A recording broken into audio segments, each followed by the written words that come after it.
من الشيطان الرجيم بسم الله الرحمن الرحيم رب اجعلني مقيم الصلاة ومن ذريتي ربنا وتقبل دعاء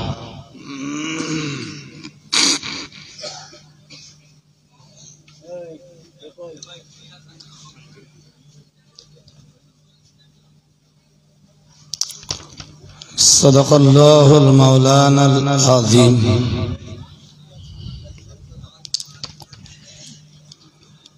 وجاء في حديث الشريف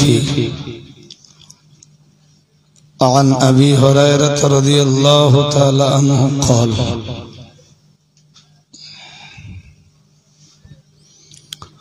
قال رسول الله صلى الله عليه وسلم إذا مات الإنسان انقطع عنه عمله إلا من ثلاثة إلا من صدقة جارية أو علم ينتفع به أو ولد صالح يدعو له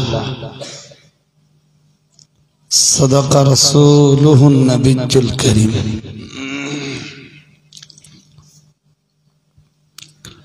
সম্মানিত ওলামায়ে কেরাম, বিশেষত সদ্য বিদায়ী বক্তা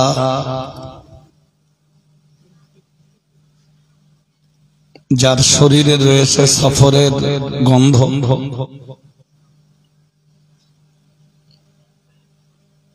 অন্যান্য ওয়াইদিনে হযরত, সুপ্রিয় গ্রামবাসী এবং পার্শ্বস্থ গ্রামগুলি থেকে আগত আল্লাহ ভীরু নবী প্রেমিক শ্রোতা মণ্ডলী,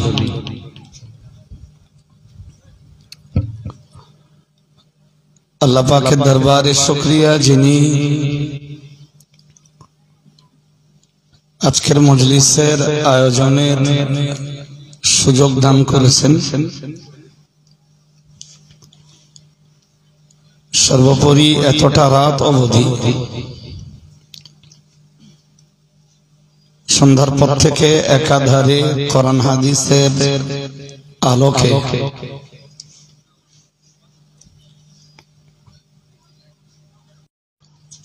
হযরত আবু হুরায়রা রাদিয়াল্লাহু তাআলা আনহুর বর্ণিত একটি হাদিস তেলাওয়াত করেছি। পঠিত আয়াতে কারিমা এবং তেলাওয়াতকৃত হাদিসটিকে হাতিয়ার রূপে গ্রহণ করে খুব ছোট ছোট করে কিছু কথা আপনাদের কাছে উপস্থাপনের নিয়ত করছি, কিন্তু আওয়াজ শুনবার জন্য আপনাদের আরেকটু সজাগ হতে হবে এবং আরেকটু সতেজও হতে হবে।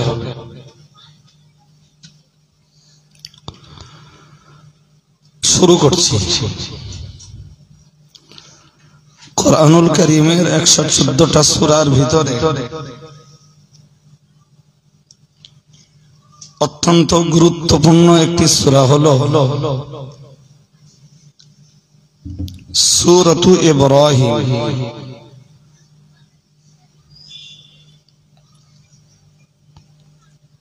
সূরা ইব্রাহিমের অবস্থান কুরআনুল কারীমের 13 পারা।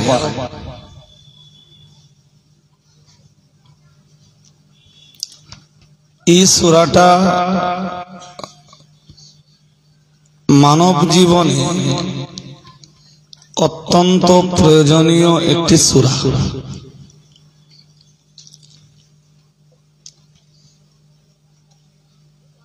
বহু বিষয়ের বর্ণনা রয়েছে।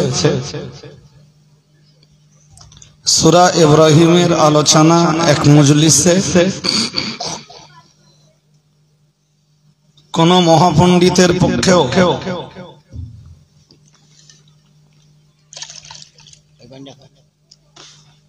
সম্ভব নয়। আমি সূরা ইব্রাহিম থেকে একটি আয়াতকে বেছে নিয়েছি। ওই আয়াতটি এবং ওর আগের কতগুলো আয়াতের উপরে আপনাদের স্বচ্ছ স্পষ্ট কিছু ধারণা দিতে পারি কিনা দেখছি। আল্লাহ কবুল করুন, বলুন আমিন। শুরু করছি বিসমিল্লাহির রহমানির রহিম। وَإِذْ قَالَ إِبْرَاهِيمُ رَبِّ اجْعَلْ هَذَا الْبَلَدَ آمِنًا وَاجْنُبْنِي وَبَنِيَّ أَن نَّعْبُدَ الْأَصْنَامَ।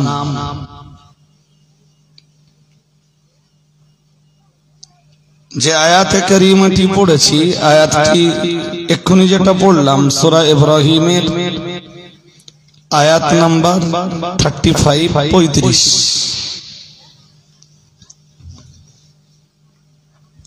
তার মানে এর আগেও 34টা আয়াত আছে। আগের 34টি আয়াতে কি কি আলোচনা আছে তা আমার পক্ষে এই মজলিসে করে আসা সম্ভব নয়। এরপরে আমরা এই সূরাটার 35 নম্বর আয়াত থেকে আলোচনা শুনি। মনে হয় যে আজকের মজলিসে কোরআনের এই জায়গা থেকে আলোচনা হয়নি।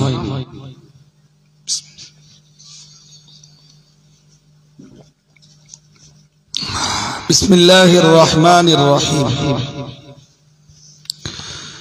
وَإِذْ قَالَ إِبْرَاهِيمُ, যখন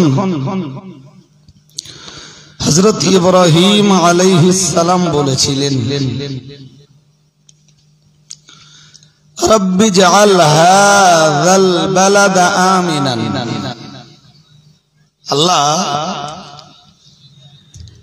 এই শহরটাকে আপনি নিরাপদ শহর হিসাবে কবুল করুন। সুবহানাল্লাহ পড়েননি? পড়েন। আমি তো সবে আয়াতের বাংলা মানেটা বলছি, যদি কন্ডিশন হয় তা আমি বিষয়টা বুঝিয়ে বলবো পরে। আগে আয়াতের বাংলা মানেটা শুনুন, আর যেখানে একটু আল্লাহকে ডাকা দরকার ডাকুন। আবার পড়ছি, ওয়াইদ ক্বালা ইব্রাহিম রব্বি জাআল হাযাল বালাদা আমিনান। যখন ইব্রাহিম আলাইহিস সালাম বলেছিলেন, হে আমার রব। রব বলিটা আল্লাহর কাছে খুব প্রিয়।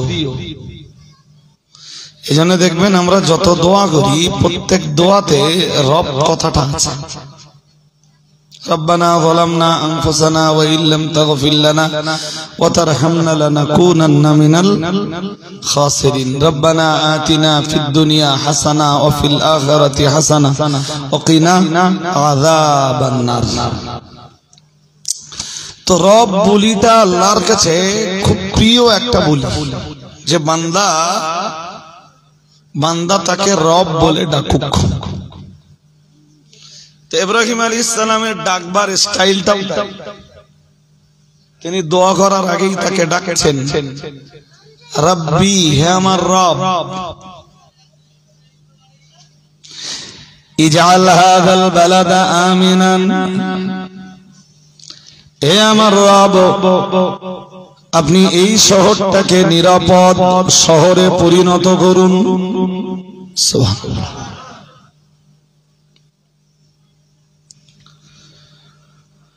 وجنبني وبني أن نعبد الأصنام রব্বুল আলামিন, আর আপনি আমাকে আর আমার বংশের পরবর্তীদেরকে পুতুল পূজা থেকে রক্ষা করুন। সুবহানাল্লাহ। তো এর ভিতরে এই 35 নম্বর আয়াতে ইব্রাহিম আলাইহিস সালামের দুটো দোয়া। প্রথমটা, এই শহরটাকে নিরাপদ শহর হিসাবে কবুল করুন, আর আমাকে আর আমার পরবর্তী বংশধরদেরকে আপনি পাথর পূজা, পুতুল পূজা থেকে রক্ষা করুন। দুটো দোয়া। এখন যদি আমি 36 নম্বর আয়াতে নাও যাই, 35 নম্বর আয়াতের আলোচনাটা আগে বুঝে নেন।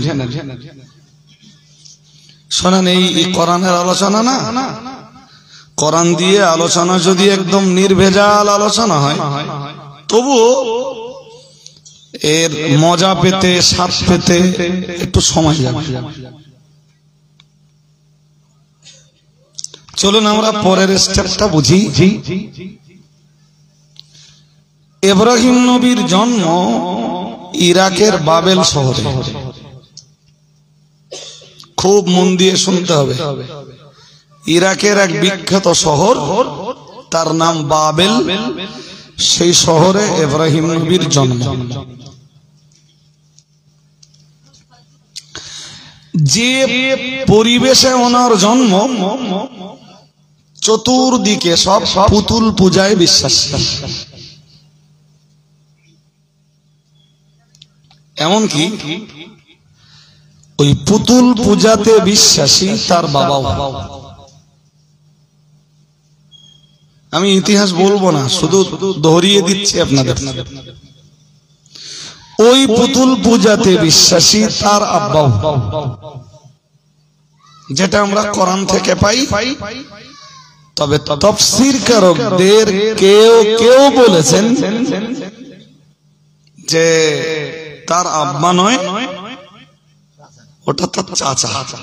এবং তাদের বলবার একটা, যারা বলেছেন তারা একটা যুক্তিও দেখিয়েছেন যে পৃথিবীতে নবীর বাবারা কেউ কাফের ছিলেন না, মুশরিক ছিলেন না। তাদের যুক্তি হলো, মুশরিকের ঘরে আল্লাহ নবী পাঠাতে পারেন না। যেমন দেখবেন, এটা আমরাও কখনো কখনো বলি যে এটা আমার বড় আব্বা, এটা মেজে আব্বা, এটা সেজে আব্বা। ডাকবার সময় আব্বা ডাকি, অথচ উদ্দেশ্য কি? বলুন, উদ্দেশ্য কি? চাচা। তো তাফসীরকারকরা বলেছেন, যেখানে আল্লাহ এই বাবার কথা বলেছেন, ওখানে বাবার মর্ম হলো চাচা। তা ইব্রাহিম আলাইহিস সালামকে লড়তে হয়েছে, সংগ্রাম করতে হয়েছে তার আব্বা অথবা তার চাচার সাথে। অনেক নসিহত করেছেন তার কম। ছোটবেলা থেকে ইব্রাহিম নবীর আব্বা বা তার চাচা বাজারে পাঠাতো ইব্রাহিম নবীকে ওই পুতুল বিক্রি করতে। আর পুতুল যারা কিনতে আসতো, পুতুল বুঝতেছেন? হ্যাঁ না, একটু আওয়াজ দিতে হবে। পুতুল বুঝতেছেন? যারা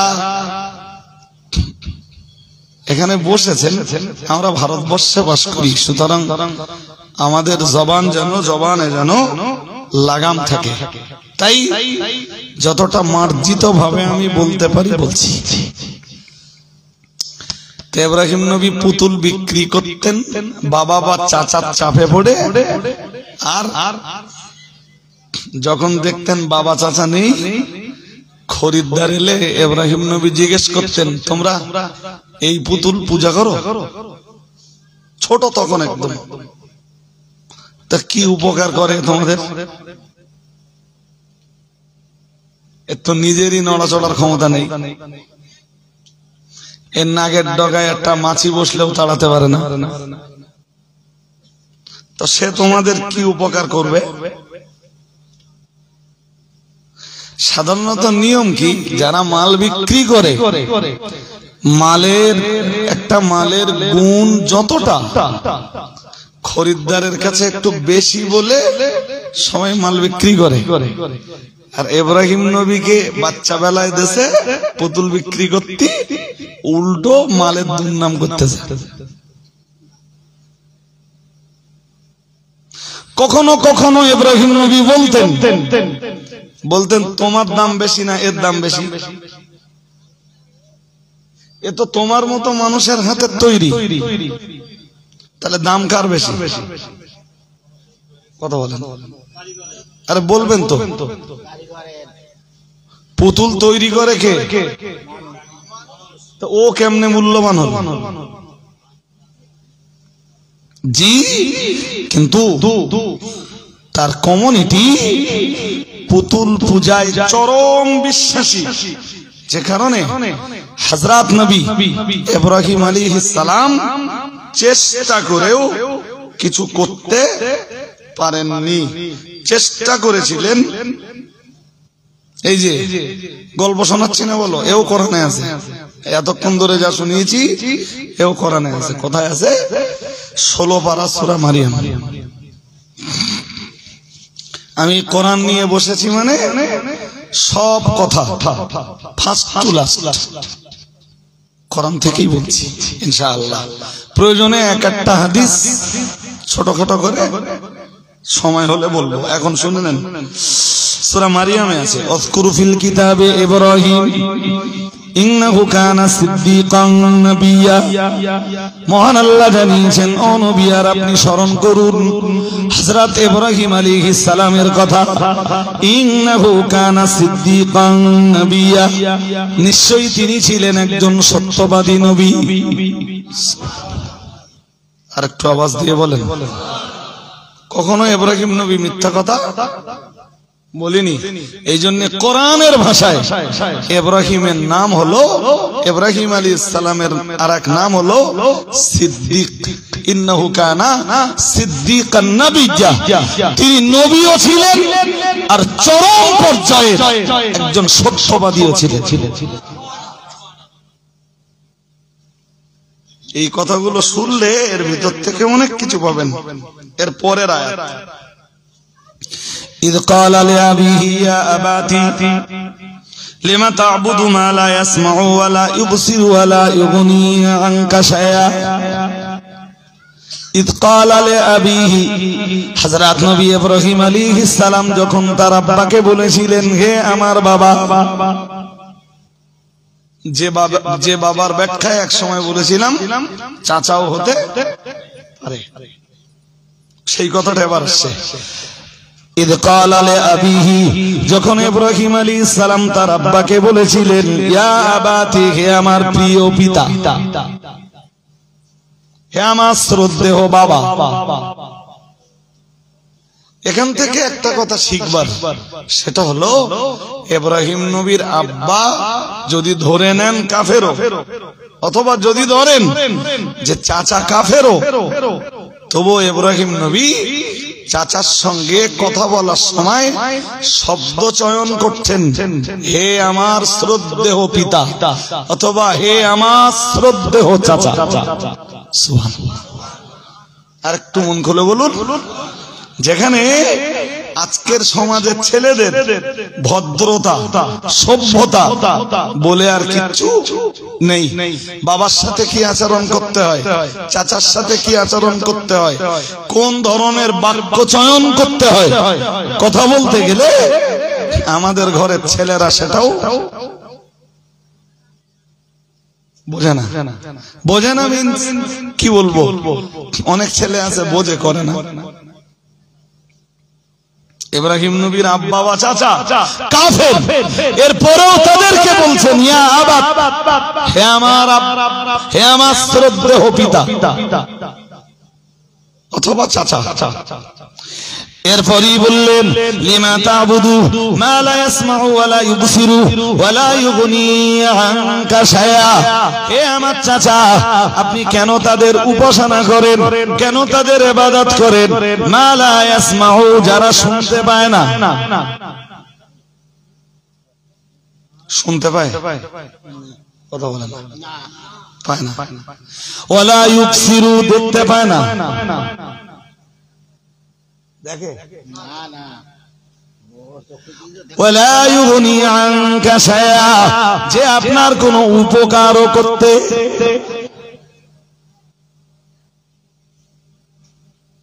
জুলাইখা যেদিন ইউসুফ নবীকে ঘরের ভিতরে ডাকলো, বাকিটা তো ইতিহাস, আমি বলবার জন্য নয়, জাস্ট কনসেপশনটা দিচ্ছি।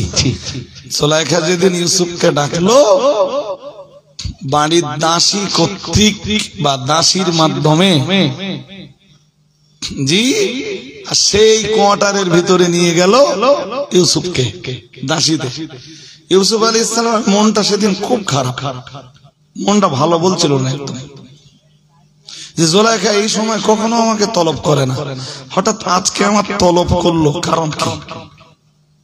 এরপরও বলছিলেন, মনে মনে ভাবছিলেন যে জুলাইখা আমার কাছে আমার মাতৃরূপী, মানে আমার মায়ের মতো। মা যেভাবে বাচ্চা লালন করেন সেইভাবে আমাকে জুলাইখা লালন করেছেন। তা আমার মাতৃরূপী জুলাইখার এই কথাটা আমি কেমনে অ্যাভয়েড করতে পারি? ডেকেছে যখন যাই, তবু ইউসুফ নবীর মনটা খুব খারাপ, ভাবছেন না গেলে খুব ভালো হয়। আল্লাহকে ডাক দিলেন, ডেকে বললেন, আল্লাহ, জুলাইখার যদি কোনো চক্রান্ত থাকে, আল্লাহ আপনি তো তাম পৃথিবীর সমস্ত চক্রান্তকারীদের চক্রান্তের বেড়াজালকে কেটে ছিন্ন বিচ্ছিন্ন করে দিতে পারেন, ছিন্ন ভিন্ন করে দিতে পারেন। আল্লাহ, জুলাইখার কোন চক্রান্ত থেকে থাকলে আপনি আমাকে জুলাইখার চক্রান্ত থেকে বাঁচান। আর একটু মন খুলে বলুন। আল্লাহকে সাক্ষী রেখে ইউসুফ নবী যাচ্ছেন জুলাইখার ডাকে।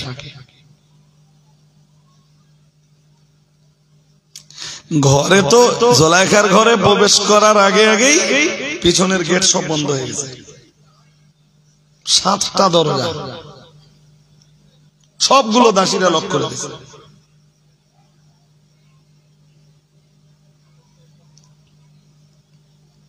হযরত ইউসুফ আলাইহিস সালাম তখন পুরোপুরি বুঝে গেলেন যে আজকে আমার এগেনস্টে কঠিন একটা চক্রান্ত।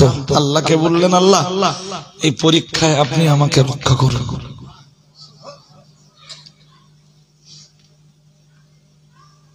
ইউসুফ নবী যেই ঘরের ভিতরে গেলেন, জুলাইখা ইউসুফকে ডেকে বলল, ইউসুফ, ইউসুফ, তোমার মাথার, প্রথম বলল ইউসুফ, তোমার চোখ দুটো না খুব সুন্দর। নবী ইউসুফ বললেন, আমার চোখ যদি সুন্দর হয়, সুন্দর এই চোখ দুটোকে যিনি বানিয়েছেন তিনি আরো সুন্দর। আমার সুন্দর চোখ দুটো দেখে যদি আমার প্রশংসা করতে হয়,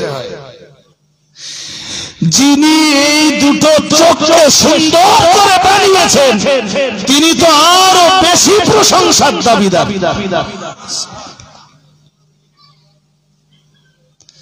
আমার প্রশংসা না করে আর আমার ভালোবাসায় না পড়ে আপনি একটু তার সাথে ভালোবাসার বন্ধনটা কায়েম করুন না।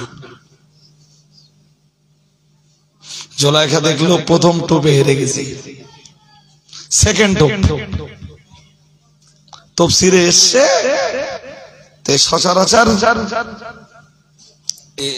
বাজারে যে তফসির গুলো পাওয়া যায় বাংলা, ওতে আপনি পাবেন না এই যে কথাগুলো বলছি। মানে যে তাফসীর গুলো বাংলা ভাষায় अवेलेबल আর কি, ওই তাফসীর গুলোতে এই কথা আপনি পাবেন না। ইউসুফ নবীর শানে খুব দুরন্ত দুরন্ত আলোচনা আছে, এত সুন্দর সুন্দর আলোচনা আছে যে এইগুলো শুনলে মনে হবে যে আমি সত্যি তো এইগুলো জানতাম না। আল্লাহ পাকের নবী ইউসুফ আলাইহিস সালামের চুলের দিকে তাকিয়ে জুলাইখা এবারে বলল, ইউসুফ তোমার মাথার চুলগুলো খুব সুন্দর। আল্লাহ পাকের নবী ইউসুফ আলাইহিস সালাম এক বিন্দু দেরি না করে ইউসুফ আলাইহিস সালাম বুঝে ফেললেন এই কথাগুলি জুলাইখার মুখ দিয়ে বার হচ্ছে না, আসলে এই কথাগুলি শয়তানের মুখ দিয়ে বার হচ্ছে, সুতরাং সাবধানে জবাব দিতে হবে। আল্লাহ পাকের নবী ইউসুফ আলাইহিস সালাম তখনও একবারও জুলাইখার দিকে ফিরে তাকাননি, জুলাইখার চেহারাটাও দেখেননি। আল্লাহ পাকের নবী ইউসুফ আলাইহিস সালাম বুঝতে পারছিলেন ঘরের ভিতরে শুধু আমি আর জুলাইখা নেই, মাঝখানে আরেকজন রয়েছে, সে হলো ইবলিস শয়তান, সবকিছু ওই শয়তানে করাচ্ছে। আল্লাহ পাকের নবী ইউসুফকে যেই না টোপ হিসাবে ব্যবহার করলো, সেকেন্ড টাইম যেই না বলল জুলাইখা ও ইউসুফ তোমার মাথার চুলগুলো খুব সুন্দর, আল্লাহ পাকের নবী ইউসুফ আলাইহিস সালাম আবার বললেন আমার মাথার চুলগুলো যদি সুন্দর হয়, এই সুন্দর চুলগুলো যিনি বানিয়েছেন তিনি আরো অনেক সুন্দর। একটু মন খুলে বলুন, প্রশংসা আমার না করে তাকে করুন।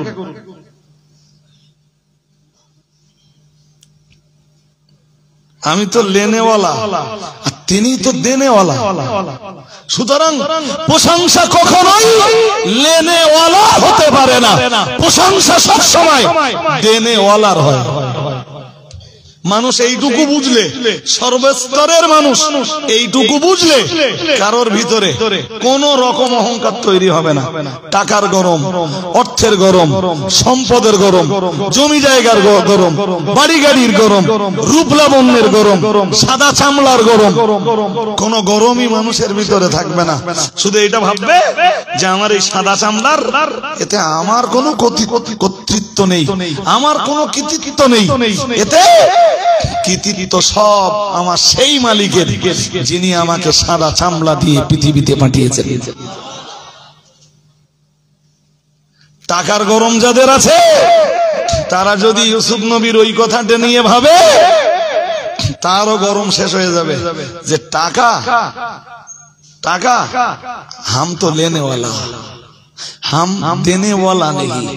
সুতরাং প্রশংসা কখনো লেনেওয়ালার হয় না, প্রশংসা হয় সব সময় দেনেওয়ালার।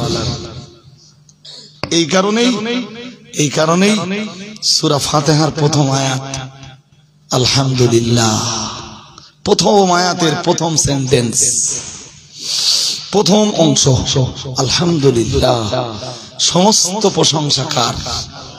সবাই জোর আওয়াজে বলেন প্রশংসা সব কার?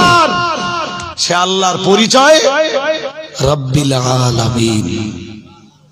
প্রশংসা যেই আল্লাহর, যে আল্লাহর সব প্রশংসা, জি পরিচয় কি সে আল্লাহ, তিনি জগৎ সমূহের লালন পালনকারী। আমার আলোচনা সূরা ফাতিহা নিয়ে নয়, আমি এখানে কামব্যাক করবো 16 পারা সূরা মারিয়াম থেকে যে কথা বলছিলাম। কি বোঝাচ্ছিলাম বলেন তো? ইউসুফ আলাইহিস সালামকে সেকেন্ড টুপ দিল, ইউসুফ আলাইহিস সালাম ফের বললেন ওই সেকেন্ড টুপের এগেইনস্টে, বললেন একজন মানুষ মারা যাবার পরে সর্বপ্রথম যে জিনিসটা ঝরে পড়ে সেটা তার মাথার চুল। বললেন অতএব মাথার এই চুল নিয়ে অহংকার করার, মাথার এই চুল নিয়ে অহমিকা করার কিছু নেই।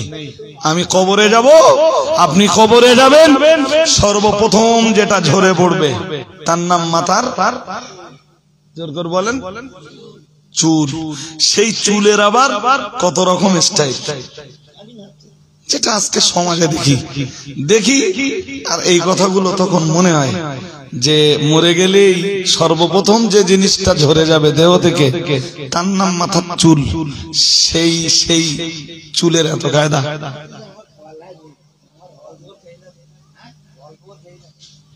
শোনেন, মন দিয়ে কথা শুনতে হবে। একটা কথা খুব বলতে মন চাচ্ছে আর কি, হয়তো কথাটা জানেন না আপনারা, অনেক শুনেছেন, এরপরেও আপনারা জানেন না।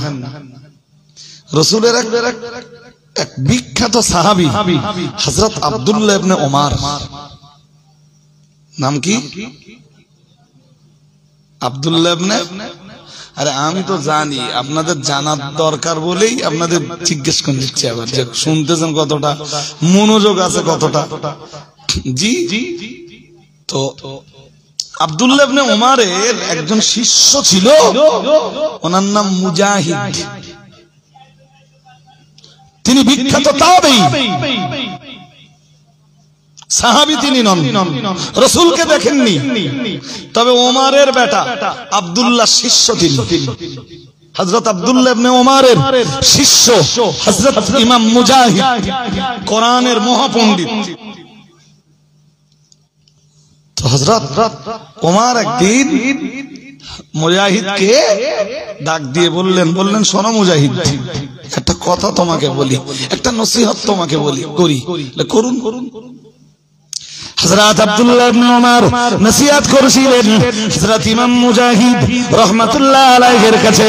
ইমাম মুজাহিদকে ডেকে বললেন, হে আমার শিষ্য মুজাহিদ, ইদা আসবাহতা ফালা তুহাদ্দিস নাফসাকা বিল মাসাই। হযরত আব্দুল্লাহ ইবনে ওমর বললেন, হে আমার শিষ্য মুজাহিদ, শোনো, কোন দিন সকাল যদি তুমি পাও, মনে মনে কল্পনা করো না সন্ধ্যাটা তুমি পাবে। প্রবল সম্ভাবনা রয়েছে সকালটা তুমি পেয়েছো, সন্ধ্যাটা তুমি নাও পেতে পারো। কি চূড়ান্ত নসিহত!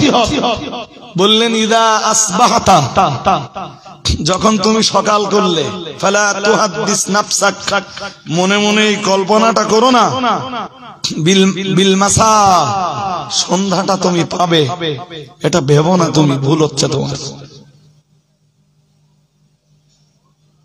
আল্লাহু আকবার। পরে আবার বললেন, ইদা আমসাইতা, কোনদিন যদি সন্ধ্যায় তুমি উপনীত হবার সুযোগ পাও, কোনদিন যদি সন্ধ্যায় তুমি পৌঁছাতে পারো, ফালা তুহাদ্দিস নাফসাকা বিসসাবাহি, খবরদার, এইটা তুমি জানো একবারও ভেবো না সকাল পর্যন্ত তুমি বেঁচে থাকবে, এটা জানো কল্পনা করো না সকাল পর্যন্ত তুমি বেঁচে থাকবে। হযরত আব্দুল্লাহ ইবনে ওমর রাদিয়াল্লাহু তাআলা তার বিখ্যাত শিষ্য হযরত ইমাম মুজাহিদকে ডাক দিয়ে বললেন, হে আমার শিষ্য মুজাহিদ, তোমার কাছে আরেকটা নসিহত করে রাখি বেটা, তোমার কাছে আরেকটা নসিহত শুনিয়ে রাখি। ফাইন্নাকা লা তাদরি ইয়া আবদাল্লাহ মা ইসমুকা গাদান, কারণ হে আল্লাহর বান্দা, তুমি তো নিজেই জানো না আজকে তোমার নাম মুজাহিদ, কালকে সকাল বেলায় তোমার নাম কি, তুমি এটা নিজেই জানো না। কালকে সকাল বেলায় মানুষ তোমার কি নামে ডাকবে, বেঁচে থাকলে মানুষ তোমার নাম ধরে ডাকবে, আর মরে গেলে মানুষ তো তোমাকে লাশ বলে ডাকবে।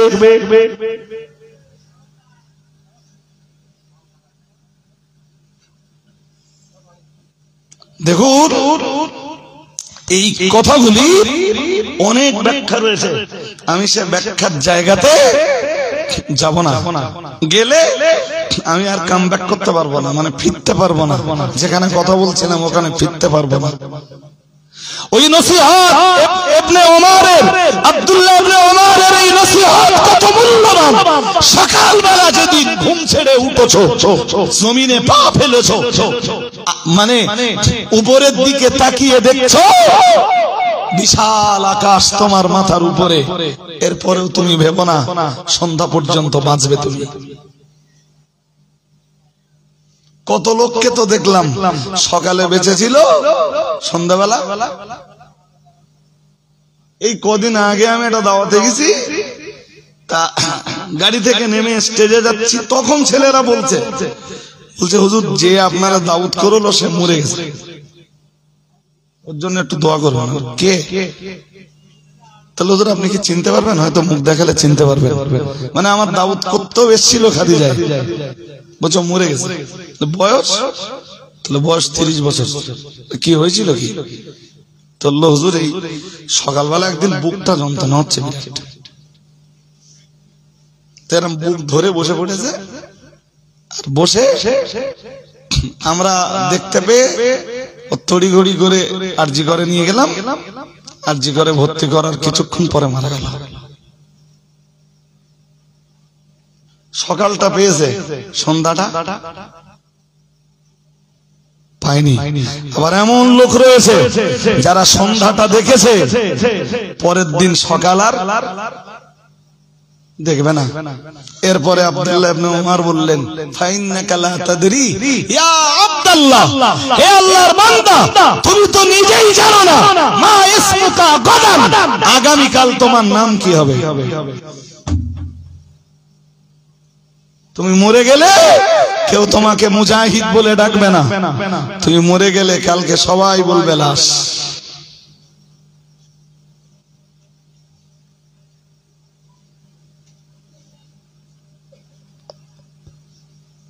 কে কোন টেন্ডেন্সিতে শুনছেন আমার কথা আমি জানি না। ইউসুফ আলাইহিস সালাম জুলাইখাকে ঘরের ভিতরে ওই কথাটাই বোঝালো, জুলাইখা তুমি যে কথাই বলো, যাই বলো তুমি, আমার মরণ হলে প্রথম আমার শরীর থেকে যেটা ঝরে পড়বে সেটা আমার মাথার চুল। আর আমার চুল দিয়ে তুমি ঈর্ষা করছো।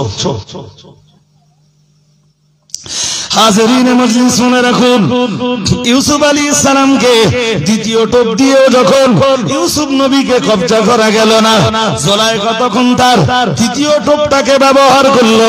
তৃতীয় টোপটা দেওয়ার আগে ইউসুফকে ডাক দিয়ে বলল, ইউসুফ কাউকে ভালোবাসো তুমি? একদম ডাইরেক্ট, কাউকে ভালোবাসো ইউসুফ? ইউসুফ নবী খুব খুব ঠান্ডা মাথায় জবাব দিলেন, বললেন ভালোবাসা সৃষ্টিকর্তার দান। সবাই বলুন না, ঘুমাচ্ছে। ভালোবাসা কার দান? বললেন ভালো তো মাসি। বললেন কে সে? কাকে ভালোবাসো? আল্লাহ পাকের নবী ইউসুফ আলাইহিস সালাম খুব ঠান্ডা মাথায় বললেন, আমি ইউসুফ ভালোবাসি তাকে যিনি আসমান আর জমিনকে সৃষ্টি করেছেন। না, সাউন্ড সিস্টেমটা একদম ভালো হয়।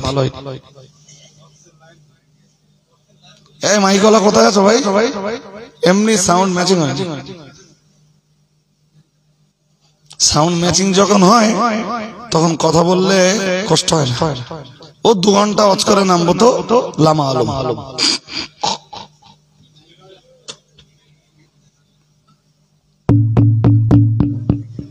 এই বক্সের লাইনে ঘা লাগেনি তো? কোনটা? এটা হচ্ছে না।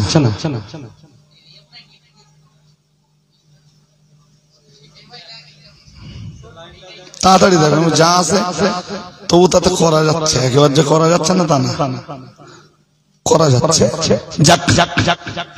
বিষয়টা বুঝুন। হযরত নবী ইউসুফ আলাইহিস সালাম বললেন, ওদিকে মন দিলে হবে না, ও যা পারে হোক গে। বললেন ভালো তো বাসি। বললেন কে সে? কাকে ভালোবাসো? হযরত নবী ইউসুফ আলাইহিস সালাম বললেন, ভালোবাসি তাকে যিনি এই নবমণ্ডল ভূমণ্ডলের সৃষ্টিকর্তা।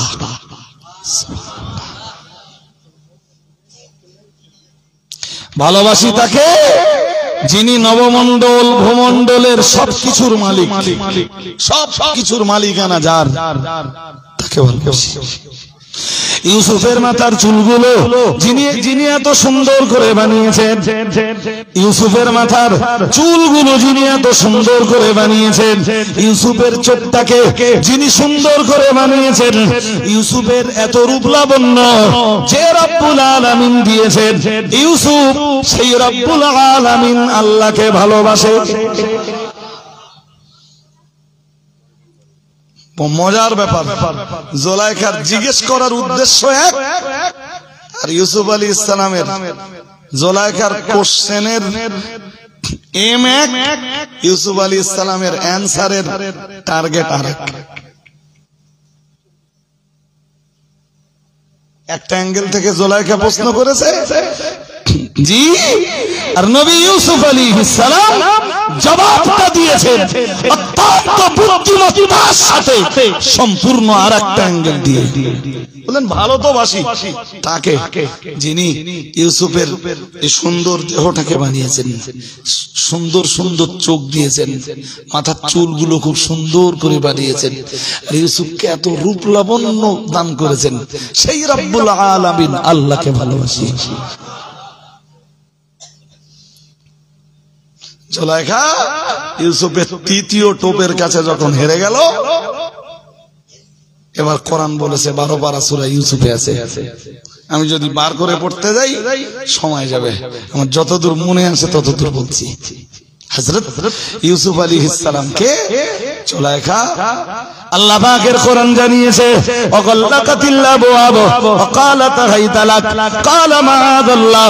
হযরত নবী ইউসুফ আলাইহিস সালামকে ডাক দিয়ে বলল, ইউসুফ তুমি জানো না চতুর্দিকের জানালা দরজা সব বন্ধ, আমার অন্তরে আমার কলিজায় তোমার ব্যাপারে অনেক ভালোবাসা রয়েছে।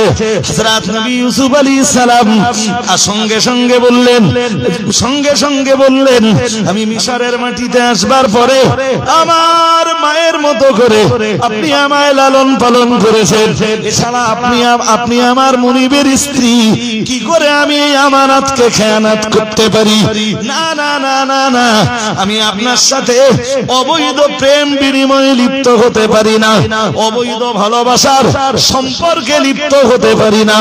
আমার মালিক আসমান আর জমিনের স্রষ্টা, যিনি ইউসুফকে এত সুন্দর করে বানিয়েছেন, যিনি ইউসুফের এত রূপ লাবণ্য দিয়েছেন, ইউসুফের চোখ দুটো এত সুন্দর বানিয়েছেন, ইউসুফের চুলগুলো এত সুন্দর করে বানিয়েছেন, ইউসুফের নাক নকশা এত সুন্দর করে বানিয়েছেন, সেই রব্বুল আলামিন আমার উপরে নাকশ হয়ে যাবেন। আমার আল্লাহ পাকের কোরআন জানিয়েছে ওয়াকাল্লাকাতিল আবওয়াব ওয়াকালাত হাইতালাক। ইউসুফ তোমার জন্য আমি তো দেওয়ানা হয়ে আছি, ইউসুফ তুমি আমার মনের চাহিদা কামনা বাসনাকে পরিপূর্ণ করো। আল্লাহ পাকের কোরআন জানিয়েছে হযরত নবী ইউসুফ আলাইহিস সালাম বললেন না না না না না, খেয়ানত করা ইউসুফের পক্ষে সম্ভব নয়। আল্লাহ পাকের নবী ইউসুফ আলাইহিস সালাম বললেন ক্বালা মাআযাল্লাহ। আল্লাহ পাকের নবী ইউসুফ আলাইহিস সালাম বললেন আমি আমার আল্লাহর কাছে আশ্রয় চাইছি, আমার আল্লাহর কাছে নিষ্কৃতি চাইছি, নিশ্চয়ই আমার আল্লাহ আমাকে কোনো না কোনো রাস্তা দেখাবে। আর এটাও কোরআনে আছে 28 পারা সূরা তালাক, সূরাতুত তালাক। মহান আল্লাহ জানিয়েছেন, আল্লাহ পাক ঘোষণা দিয়েছেন ওমাইয়াত্তাকিল্লাহ।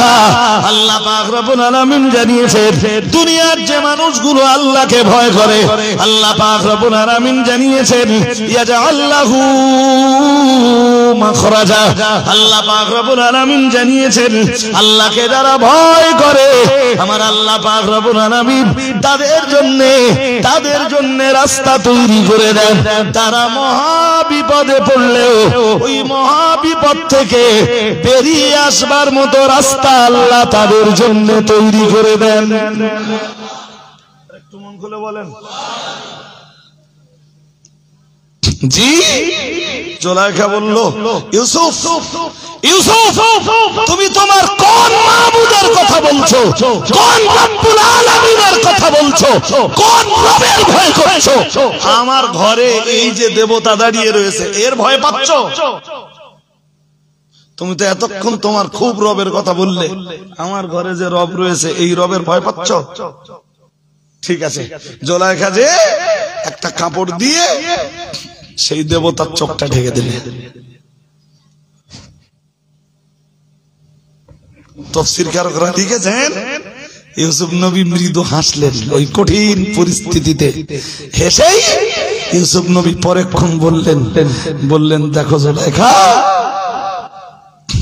তোমার রবের চোখ ঢেকে দেওয়া আর না দেওয়া দুটোই সমান।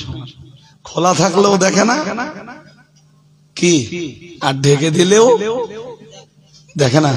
কিন্তু আমি আমার যে রব্বুল আলামিনের ইবাদত করি, তিনি প্রকাশ্যে যেমন দেখেন, অপ্রকাশ্যে তেমন দেখেন, লোকালয়ে যেমন দেখেন, লোক শূন্য এরিয়াতেও তিনি তেমন দেখেন। দিনের আলোতে তিনি যেমন দেখেন, রাতের অন্ধকারে তিনি তেমন দেখেন। তুমি তোমার দেবতার চোখ ঢেকে দিতে পারবে, কিন্তু আমার রব্বুল আলামিনের কুদরতি চোখ দুটো ঢেকে দেওয়ার মতো ক্ষমতা জলায়কার নেই।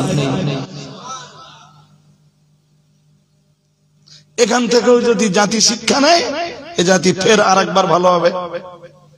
যে আমি যেখানে যাই, লোকের মাল চুরি করলেও আল্লাহ দেখবে, দৌড় ঠেললেও আল্লাহ দেখবে, যাই করি সব আল্লাহ দেখবে,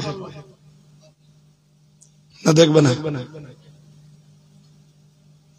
প্রকাশ্যে করলেও দেখবে, গোপনে করলেও তিনি দেখবেন। জি, বাকিটা ইতিহাস। শেষ পর্যন্ত ইউসুফ আলাইহিস সালাম বেঁচে হয়তো গেলেন তাৎক্ষণিক, বাট তার জায়গা হলো কারাগার। তবে কারাগারে যাবারও হিকমত ছিল। হিকমতটা হলো কারাগার থেকে ইউসুফ নবী বার হবেন তো তিনি হয়ে যাবেন মিশরের খাদ্যমন্ত্রী। আর একটু মন খুলে বলেন। হাজিরিনে মজলিস, আমার বলার উদ্দেশ্য কি, ওই আয়াতে চলুন এবার কামব্যাক করি। কি বলছিলাম বলেন তো, মনে আছে? ইব্রাহিম আলাইহিস সালাম তার আব্বাকে বলছিলেন, মনে আছে নাকি? কি বলছিলেন? হে আমার শ্রদ্ধেয় বাবা, লিমা তা'বুদু, আপনি কেন পূজা করেন? মা লা ইয়াসমাউ, जो देखते पाए ना, जो सुनते पाए ना, वला युबसिरु, जो देखते पाए ना, वला युगनी आनका शायआ, जो আপনার কোনো উপকার করতে আবার আপনার কোনো ক্ষতিও করতে পারে না। লিমা তা'বুদু মা লা ইয়াসমাউ ওয়ালা ইউবসিরু ওয়ালা ইউগনি আনকা শাইআ ইয়া আবাতি ইন্নী ক্বাদ জাআনি মিনাল ইলমি মা লাম ইয়াতিকা ফাত্তাবি'নি আহদিকা সিরাতান সাবিয়া ইয়া আবাতি লা তা'বুদিশ শাইতান ইন্নাশ শাইতানা কানা লির-রহমানি আসিয়া।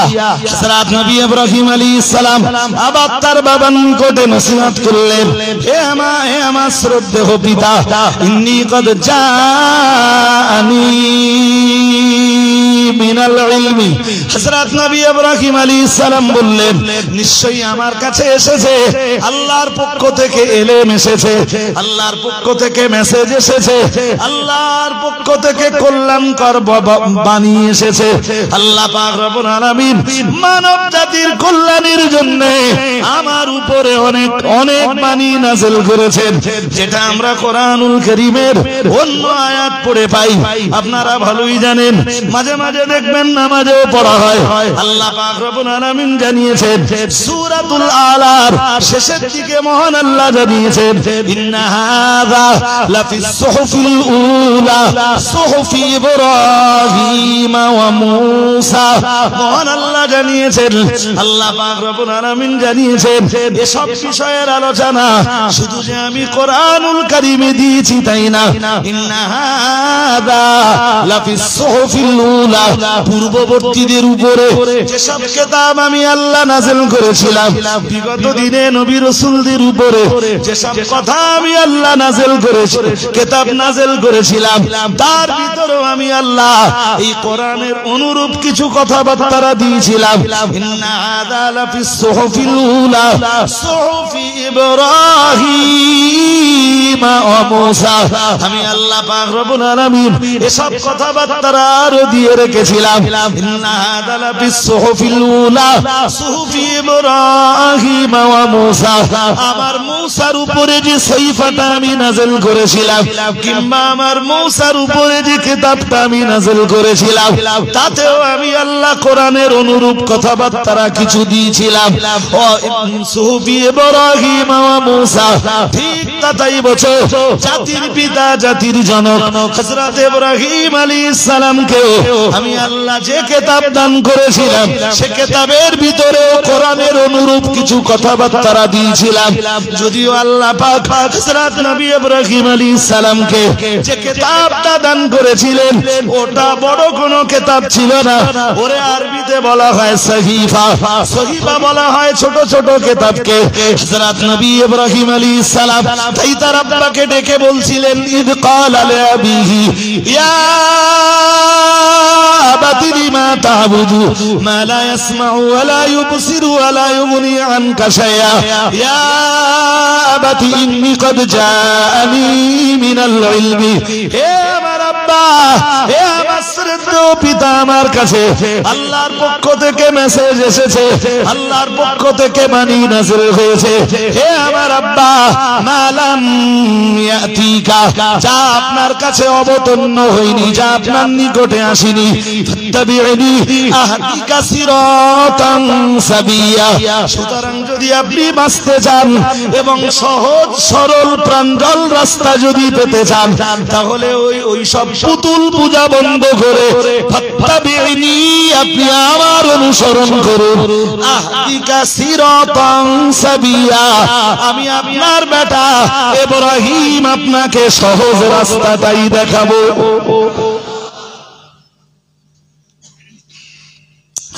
হাজিরিনে মজলিস মনে রাখুন, ঠিক পরের আয়াতে হযরত নবী ইব্রাহিম আলাইহিস সালাম আবার বললেন, ইয়া আবাতি লা তা'বুদিস শয়তান।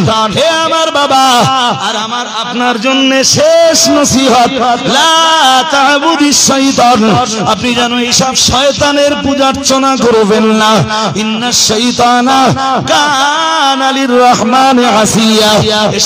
এসব শয়তান আল্লাহর চরম অবাধ্য।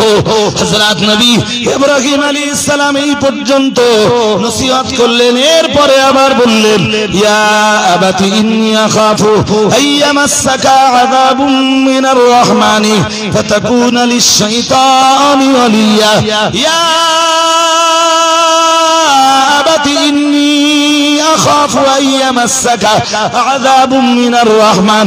হে আমার শ্রদ্ধেয় পিতা, ইন্নী আখাফু, নিশ্চয়ই আমি ভয় করি, আইয়ামাসসাকা আযাবুম মিনার রহমান, আল্লাহ পাকের শাস্তি, রহমানের শাস্তি আপনাকে স্পর্শ করবে।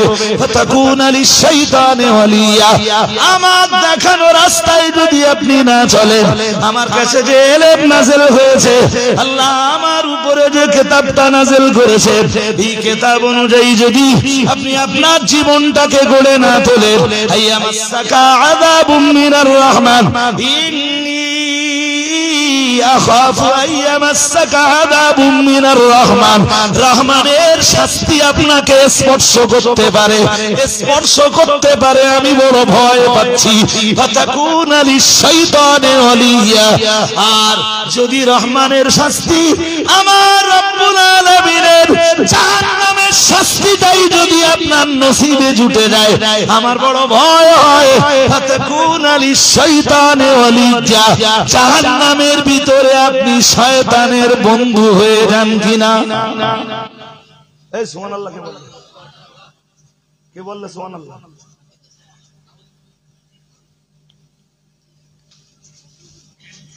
এই আপনাদের বুঝতে অসুবিধা হচ্ছে নাকি?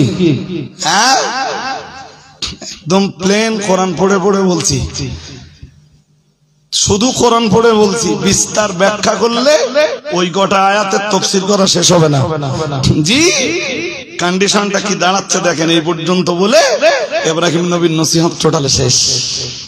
তার বাবার জন্য, একদম খাস ভাবে তার বাবা অথবা তার চাচার জন্য এই পর্যন্ত নসিহত করে ইব্রাহিম নবী রুখে গেলেন। কেরে কেরে মানে ওই দুটোর আলাদা করে দেন, একদম আলাদা করে দেন।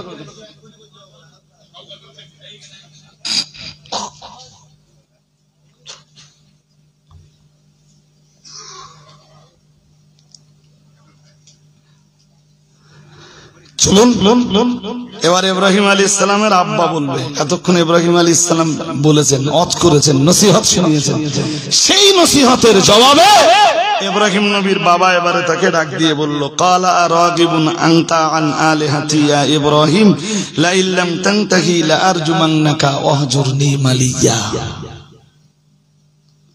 বললেন ইব্রাহিম, কাল তার আব্বা বলল, হে ইব্রাহিম, হে ইব্রাহিম,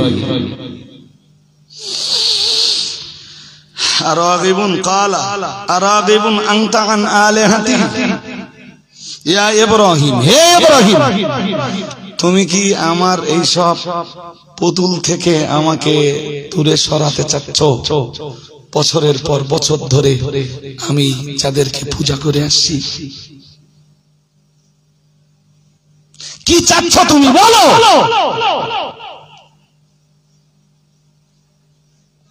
আমার এই পুতুলের প্রতি যে ভালোবাসা, এই ভালোবাসা থেকে দূরে সরাতে চাচ্ছ?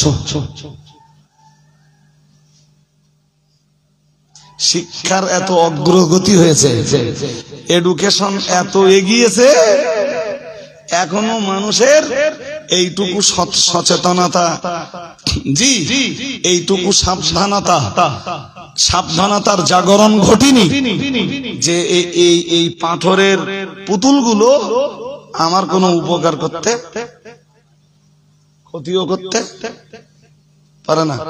এইটুকু বোধ বুদ্ধি মানুষের হয়নি বলেই তো মসজিদের জায়গায় মন্দির।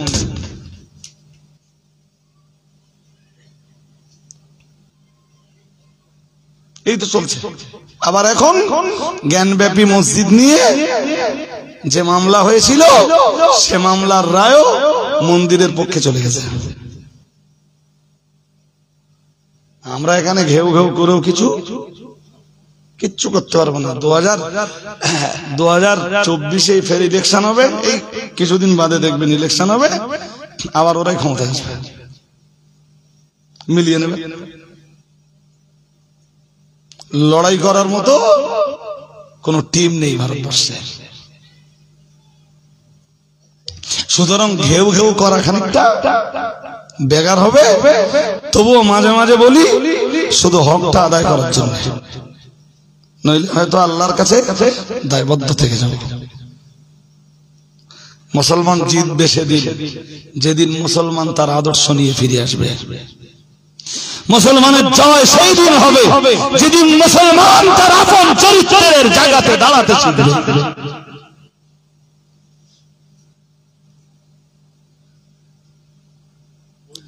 ইব্রাহিম আলাইহিস সালামের বাবা বলল, ক্বালা আরাগিবুন আনতা আন আলিহাতি ইয়া ইব্রাহিম। ইব্রাহিম, এতদিন ধরে ওদের পূজা করে আসতেছি, তুমি এখন এসে ওদের থেকে আমার দূরে সরাতে চাচ্ছ? তোমার মতো বেটার দরকার নেই। কি ধমকি দিলে জানেন? কোরআন কি বলছে জানেন? লা ইল্লাম তানতাহি, হে ইব্রাহিম, যদি তুমি তোমার এই বক্তব্যের জায়গা থেকে সরে না আসো, ফের যদি তুমি আমাকে আমার ভালোবাসার এই পুতুল পূজা থেকে আমাকে দূরে সরাতে চেষ্টা করো, জেনে রাখো তুমি লা আরজুমান্নাক, পাথর ছুঁড়ে ছুঁড়ে তোমাকে হত্যা করব। বলুন নাউজুবিল্লাহ। একটু জোর করে বলেন, জানো আমি তোমার পাথর মেরে মেরে ফেলবো। অথবা ইব্রাহিম আর একটা অপশন তোমায় দিচ্ছি, ওয়াহজুরনি মালিয়া, অথবা দূর দরাজ কোন জমিনে তোমাকে হিজরত করতে বাধ্য করব, এমন জায়গায় হিজরত করতে বাধ্য করব तमाम জিন্দেগিতে তোমার সঙ্গে আমার আর কখনো দিদার হবে না। এবার বলুন, একদম গোড়ায় ফিরে আসছি, বলুন ইব্রাহিম নবীর জন্ম কোথায়? জোর করে বলেন। ইরাকের বাবেল শহরে। জি, ইব্রাহিম নবী ওই কথাগুলো শুনলেন, শুনে বলেছিলাম না যে নবীদের ব্রেন খুব সবসময় শান্ত থাকে, নবীদের ব্রেন গরম হলে তো কাজ করতে পারবে না। মুসা নবী এত গরম, তো মুসা নবীর মতো গরম নবী তো পৃথিবীতে আর আল্লাহ দ্বিতীয় কাউকে পাঠায়নি। এরপরেও নবী মুসা আলাইহিস সালাম যখন দিনে দাওয়াত দিতে যেতেন, মুসা নবীর ব্রেন খুব ঠান্ডা থাকতো। সুবহানাল্লাহ। আরেকটু মন খুলে বলুন, যারা দাঈ ইলাল্লাহ হয় না, ওরা একবার মাথা গরম করে ফেললে দাঈ ইলাল্লাহর কাজ করতে পারবে না। বলেন ইব্রাহিম সাবধান। ইব্রাহিম নবী বুঝে গেলেন যে আন হবে না আমার, আল্লাহকে ডাক দিলেন, বলেন আল্লাহ করি কি? আল্লাহ বললেন হিজরত করো। ওখানে দাঁড়িয়ে জি হযরত নবী ইব্রাহিম আলাইহিস সালাম এক বিন্দু বিসর্গ দেরি না করে হযরত নবী ইব্রাহিম আলাইহিস সালাম বললেন, ক্বালা সালামুন আলাইক সাস্তাগফিরু লাকা রাব্বি ইন্নাহু কানা বি হাফিয়া। হযরত নবী ইব্রাহিম আলাইহিস সালাম বললেন, বিদায় বাবা, সালাম, সালামুন আলাইক, আপনার উপরে শান্তি নাযিল হোক। সুবহানাল্লাহ বলেন। আরেকটু মন খুলে, যে বাবা তারে তাড়িয়ে দিচ্ছে, এরপরেও ইব্রাহিম নবী বলছেন সালামুন আলাইক, আসলাম বাবা, তামাম জিন্দেগি হয়তো আপনার সাথে আর কখনো দেখা আমার নাও হতে পারে, দোয়া করে যাচ্ছি আপনার উপরে শান্তি নাযিল হোক। আল্লাহর এত পছন্দ হলো ইব্রাহিম নবীর এই ভূমিকাটা। উম্মতে মুহাম্মাদির যত সন্তান আছে, প্রত্যেক সন্তান বাবার প্রতি কি আচরণ করবে, আল্লাহ ইব্রাহিম নবীর ওই কথাটাকে কোরআনে কোট করে দিলেন। তোরা শিখবি, তোদের বাবার আচরণ যত খারাপই হোক, কেমনে একজন মন্দ চরিত্রের বাবার সাথে আচরণ করতে হয় সেটাও কোরআনের কাছে শিখবি। সালামুন আলাইক, বললেন সালাম, বিদায় বাবা। এর শুধু ওই পর্যন্ত বলে ছাড়লেন না, বললেন বিদায় হয়ে যাচ্ছি, তবে সাস্তাগফিরু লাকা রাব্বি, আমার রবের কাছে আপনার জন্য আমি ক্ষমা চাইব। ক্ষমা, ক্ষমা, আমার রবকে আমি বিদায় হয়ে যাচ্ছি, আপনার উপরে আল্লাহর রহমত নাযিল হোক। ইব্রাহিম যতদিন বেঁচে থাকবে তার বাবার জন্য ক্ষমা চাইবে, তার বাবার হেদায়েতের জন্য আল্লাহর কাছে প্রে করতে থাকবে, আবেদনটা জানাতে থাকবে।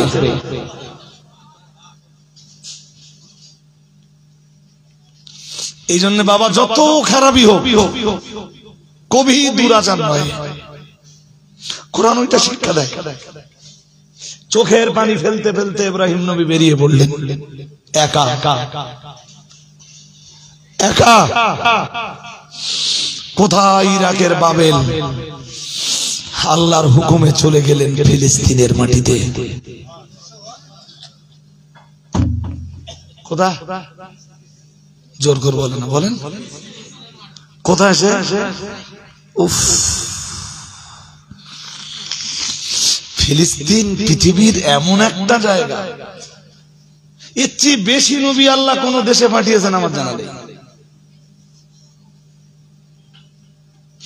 ফিলিস্তিনের মাটিতে পৃথিবীর যত নবীর পদধূলি পড়েছে, সেকেন্ড কোন কান্ট্রি আছে আমার জানা নেই। আপনি যদি বলেন সৌদি, আমি বলবো হ্যাঁ, সৌদিতে এমন একজন নবীর পদধূলি পড়েছে, তিনি মুহাম্মদুর রাসূলুল্লাহ সাল্লাল্লাহু আলাইহি ওয়াসাল্লাম। তিনি সাইয়্যিদুল আম্বিয়া, তিনি ইমামুল মুত্তাকিন, তিনি সাইয়্যিদুল মুরসালিন, তিনি শাফিউল মুযনিবিন, তিনি রাহমাতুল লিল আলামিন। तमाम পৃথিবীর নবীরা এক পাল্লায়, আর মুহাম্মদুর রাসূলুল্লাহ আরেক পাল্লায়। মুহাম্মদুর রাসূলুল্লাহ সাল্লাল্লাহু আলাইহি ওয়াসাল্লামের পাল্লা ভারী। বাট এইটা যদি দেখা হয় যে কোন দেশের মাটিতে সবচেয়ে বেশি নবীদের পদধূলি পড়েছে, তাহলে অ্যানসার করতে হবে, বলুন ফিলিস্তিন। আজকের ইহুদিরা যেটা দখল করে আছে ও তো ভূমিটা অ্যাকচুয়াল ফিলিস্তিনের। আপনাদের না, আমি ফিলিস্তিন নিয়ে আজকে কথা বলার অবকাশ পাবো না। বললে সেই সূরা ইব্রাহিমের 35 নম্বর আয়াত পড়ে রেখেছিলাম, ওখানে আমি আর কাম ব্যাক করতে পারবো না। ওই যে ইব্রাহিম নবী দুটো দোয়া করেছিলেন না, প্রথম বলেছিলেন আল্লাহ আপনি এই ভূমিটাকে পবিত্র ভূমিতে পরিণত করুন, বলেছিলেন না? মনে আছে নাকি? মনে আছে? ওই জায়গাটায় আমি আর কখনোই ফিরতে পারবো না যদি ফিলিস্তিন নিয়ে শুধু আলোচনা করি। এবছর তো ফিলিস্তিন যখন মারমার কাট পরিস্থিতি চলছিল, তখন ফিলিস্তিনের উপরে একদম নির্ভেজাল কোরআন আর হাদিসের আলোকে অনেক আলোচনা রয়েছে ফিলিস্তিন নিয়ে। আমার একটা দুটো আলোচনা না, ফিলিস্তিন নিয়ে আলোচনা যদি শুধু কোরআন দিয়ে করা হয় আর এক সপ্তাহ ধরে যদি শুধু কোরআনুল কারীম ধরে ফিলিস্তিনের আলোচনা করা হয়, তবুও ফিলিস্তিনের আলোচনা শেষ করা যাবে না। তার কারণ হলো ফিলিস্তিন পৃথিবীর মুসলিমদের জন্য এমন এক ভূমি যে ভূমির সঙ্গে জড়িয়ে রয়েছে যুগে যুগে ইসলামের বহু ঐতিহ্য।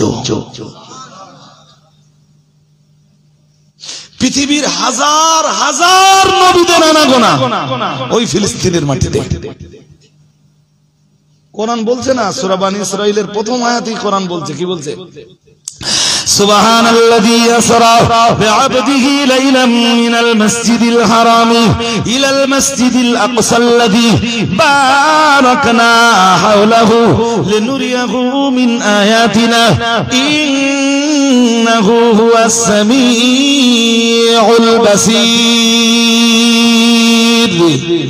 কি চ্যাম্পিয়ন করে মহান আল্লাহ বললেন সুবহানাল্লাযী আসরা বিআবদিহি।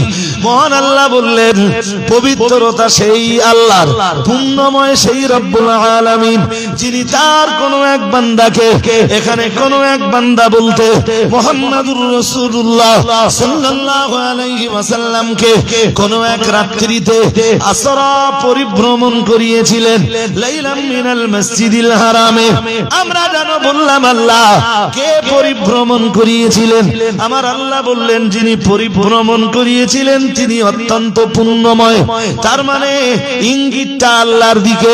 মহান আল্লাহ যেন বললেন আমি পরিভ্রমণ করিয়েছিলাম আমার বান্দা মুহাম্মদ সাল্লাল্লাহু আলাইহি ওয়াসাল্লামকে। আমরা যেন বললাম আল্লাহ আপনি পরিভ্রমণটা কখন করিয়েছিলেন? মহান আল্লাহ বললেন লাইলান, রাত্রে বেলায়। আমরা যেন আবার বললাম আল্লাহ রাত্রে বেলায় আপনার নবীকে পরিভ্রমণ করালেন, কোথা থেকে কোথায় নিয়ে গেলেন আল্লাহ? মহান আল্লাহ বললেন মিনাল মসজিদিল হারামে ইলাল মসজিদিল আকসা। মহান আল্লাহ বললেন আমার নবী মুহাম্মাদুর রাসূলুল্লাহ সাল্লাল্লাহু আলাইহি ওয়াসাল্লামকে কোন এক রাত্রি বেলায় পরিভ্রমণ করিয়ে আমি মসজিদে হারাম থেকে ফিলিস্তিনের মসজিদে আকসায় নিয়ে গেলাম। আরেকটু মন খুলে বলেন মসজিদে আকসা কোথায়? ও ফিলিস্তিনে। নবী যাচ্ছেন মেরাজে, মেরাজে যাওয়ার রাতেই সব নবীরা বাইতুল মুকাদ্দাস মসজিদে আকসায় নামাজ পড়েছেন, সালাত আদায় করেছেন। আমাদের নবীর আজ 51 বছর বয়স, বিশ্ব নবীর এখনো ওই মসজিদে নামাজ পড়ার সুযোগ আসেনি। আর মক্কা থেকে ফিলিস্তিন বহু দূর, ওই জন্য ওর নাম হয়েছে মসজিদুল আকসা। হাজিরিন মজলিস মনে রাখুন, আল্লাহ পাক রব্বুল আলামিন বললেন তাই রব্বুল আলামিন আল্লাহ তার প্রিয় হাবিব মুহাম্মদুর রাসূলুল্লাহ সাল্লাল্লাহু আলাইহি ওয়াসাল্লামকে মসজিদে হারাম থেকে, তার মানে কাবা থেকে নিয়ে গেলেন ফিলিস্তিনের বাইতুল মুকাদ্দাস।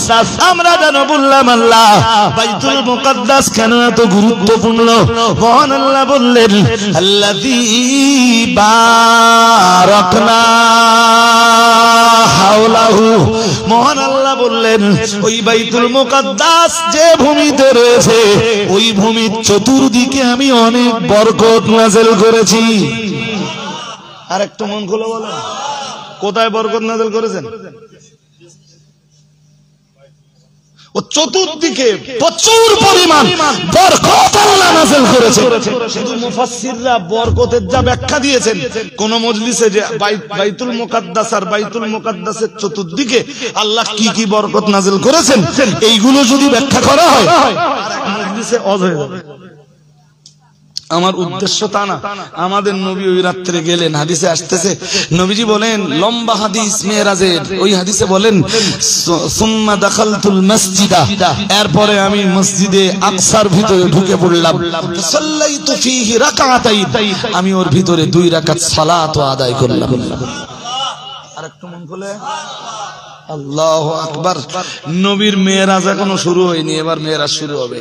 ওই মসজিদে 2 রাকাত নামাজ পড়ে বার হবার পরে ফিলিস্তিনের মাটি থেকে রাসূলের মেরাজ শুরু হলো। কোন মুসলমান এইটা যেন না ভাবে যে নবীর মেরাজ শুরু হয়েছে মক্কা থেকে, সৌদি থেকে, আরব দুনিয়া থেকে। না, নবীর মেরাজ মক্কা থেকে শুরু হয়নি, আরব থেকে শুরু হয়নি, নবী মেরাজে যাচ্ছেন ফিলিস্তিন থেকে।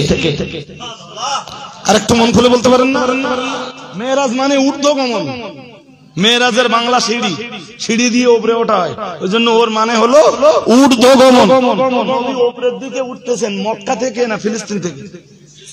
হ্যাঁ, তো নবীর মেরাজটাও আখিরি নবীর আল্লাহর সঙ্গে দিদার হবে, জান্নাত জাহান্নাম দেখতে যাবেন, সেই সফরটাও শুরু হচ্ছে নবীর কোথা থেকে? এই জন্য ফিলিস্তিনের মাটি এত বরকতময়। ওখানে দাউদ নবী বাদশাহিত্ব করেছেন, সুবহানাল্লাহ বলেন। ওই সেই ফিলিস্তিনের মাটি যেখানে দাউদ নবী রাজত্ব করেছেন, ওই সেই ফিলিস্তিনের মাটি যেখানে দুনিয়া জোড়ানো বাদশা হযরত সুলাইমান আলাইহিস সালাম নিজের রাজ্য পরিচালনা করেছেন। ইউনূস আলাইহিস সালামের মাছের পেটে থাকতে হয়েছিল না? যে নদীর ধারে মাছ ইউনূস আলাইহিস সালামকে উগরে দিয়েছিল, সেটাও ছিল ফিলিস্তিনের সমুদ্রের একটা কিনারা। ইব্রাহিম আলাইহিস সালামের মাজার ওই ফিলিস্তিনে, ইসমাঈল আলাইহিস সালামের মাজার, হযরত ইসহাক আলাইহিস সালামের মাজার ওই ফিলিস্তিনে। ইসমাঈল আলাইহিস সালামের মাজার কেউ কেউ বলেছেন, অনেকেই বলেছেন হাতিমে কাবার তলায়। কাবার যে হাতিম আছে, ভগ্ন অংশটা আছে, আরে বাবা কাবার উত্তর সাইডে যে এরকম বেঁকা করে যে জায়গাটা তীর মতন খোলা জায়গা, ওটাও আসলে কাবার অংশ। ওর ভিতরে নামাজ পড়া আর কাবার ভিতরে যে নামাজ পড়া দুটো সমান। ওই হাতিমের তলায় আম্মা হাজার আর হযরত ইসমাঈল আলাইহিস সালামের কবর, বাট ইসহাক আলাইহিস সালামের কবর ওই ফিলিস্তিনে। ইহুদিরা যখন ব্যাপক মার মারল, বিশেষ ইহুদিদেরকে যখন ব্যাপক মার মারলো হিটলার, 60 লক্ষ ইহুদিকে মেরে ফেলল। অল্প কিছু ইহুদিকে হিটলার ছেড়ে দিল। হিটলারকে জিজ্ঞেস করা হয়েছিল যে এতটা মারলে আর এই কটা ছেড়ে দিলে? হিটলার বলেছিল এই কটাও মেরে দিতে পারতাম, বাট এই কটারে যদি ছেড়ে না দেই, পরবর্তী প্রজন্ম হিটলারকে রক্ত পিপাসু বলবে। পরবর্তী প্রজন্মের কাছে হিটলারের ব্যাপারে ব্যাড মেসেজ যাবে, মন্দ বার্তা যাবে। হিটলারের নামে খারাপ কথা বলবে যে হিটলার 60 লক্ষ ইহুদি মেরেছে। এই মালকটারে ছেড়ে দিয়ে রেখে যাচ্ছি, এদেরকে দেখলি পরবর্তী প্রজন্ম বুঝতে পারবে যে হিটলার কেন ইহুদিদের মেরেছিল। কথা ক্লিয়ার? ইতিহাস পড়ে দেখুন, আপনি গুগলে সার্চ দেন, এক্ষুনি পেয়ে যাবেন। আমি যা বলছি তেমনটাই পেয়ে যাবেন। জি, তো পরবর্তী প্রজন্ম বুঝতেও পেরেছে যে হিটলার কেন ওই গোটারে ছেড়ে দিল। আরে বাবা, পৃথিবীতে ওদের স্থায়ী কোনো ভূমি কোনো কালেই ছিল না, কোনো যুগেই ছিল না। হিটলার মারার পরে শুধু হিটলারে না, সারা পৃথিবীতে তখন ইহুদিরা মার খাচ্ছিল। কেউ ওদের কোন দেশে ওদের জায়গা নেই, ঠাঁই নেই। পৃথিবীর যে দেশে ওরা যায় সে দেশে ওরা মার খায়। মুসলমানরা তো একটু বেশি দরদি। ফিলিস্তিন দয়া করে ওর জায়গা দেয়। ফিলিস্তিনে তখন ইহুদি বাস করত 2%, তারা খুব নিরাপত্তা পাচ্ছে, অনলি 2%। ফিলিস্তিন বলল পৃথিবীর ইহুদিদেরকে আমরা জায়গা দেব, ডেকে নিলে তাম পৃথিবীর ইহুদিদেরকে, চলে এলো ইহুদিরা ফিলিস্তিনে, ওরা বসবাস শুরু করলো। 1920 সালের পর থেকে ওদের ভিতরের এক জাগরণ তৈরি হলো, আমাদের আলাদা রাষ্ট্র চাই, এবং মুসলমানদের উপরে ওরা উল্টো অ্যাটাক শুরু করলো। ছিল 2%, ওরা হয়ে গেল 30%। আর পৃথিবীতে ইহুদিদের না ব্রেন বিরাট, ব্রেন যে আমাদের নেই তা না, আমাদের ব্রেন আছে, বাট আমাদের সেই ব্রেন তো আমরা কাজে লাগাই, আমাদের ব্রেন অন্য কাজে লাগতেছে। ওদের 12-13 বছরের ছেলেরা পারমাণবিক বোমা বানাতে পারে। আমাদের ঘরের 12-13 বছরের ছেলেরা যখন ফ্রি ফায়ার আর পাবজি খেলে, ওদের ঘরের 12-13 বছরের ছেলেরা তখন পৃথিবীর একটা কান্ট্রি যে দেশের কোনো সামরিক বাহিনী নেই, কোন সোলজার নেই, ঠিক ঠিক ঠিক প্রতিপক্ষে ইসরায়েল এমন একটা কান্ট্রি যে দেশের সব নাগরিককেই, নারী হোক পুরুষ হোক সবাইকে সামরিক ট্রেনিং দিতে হয়। ছেলে হলে 30 মাস, কত, মেয়ে হলে 24 মাস, প্রত্যেককে যুদ্ধের ট্রেনিং দিতে হবে। পৃথিবীর একমাত্র কান্ট্রি যার তাম নাগরিককে যুদ্ধ করার ট্রেনিং দিতে হবে। আবার উল্টো দিকে যদি দেখেন, ফিলিস্তিনের এখন কোন সেনাবাহিনী নেই। যদি বলেন হামাস, হামাস তো একটা গোষ্ঠী যারা ফিলিস্তিনের স্বাধীনতা দাবি করে। আমার দেশকে যখন ইংরেজরা শাসন করত, তখন আমার দেশের তো সেনাবাহিনী ছিল না, সেনাবাহিনী সব কার? কথা বলে না, তো ফিলিস্তিনের কন্ডিশন তাই, ওরা শক্তিশালী হলো 1948 সালে।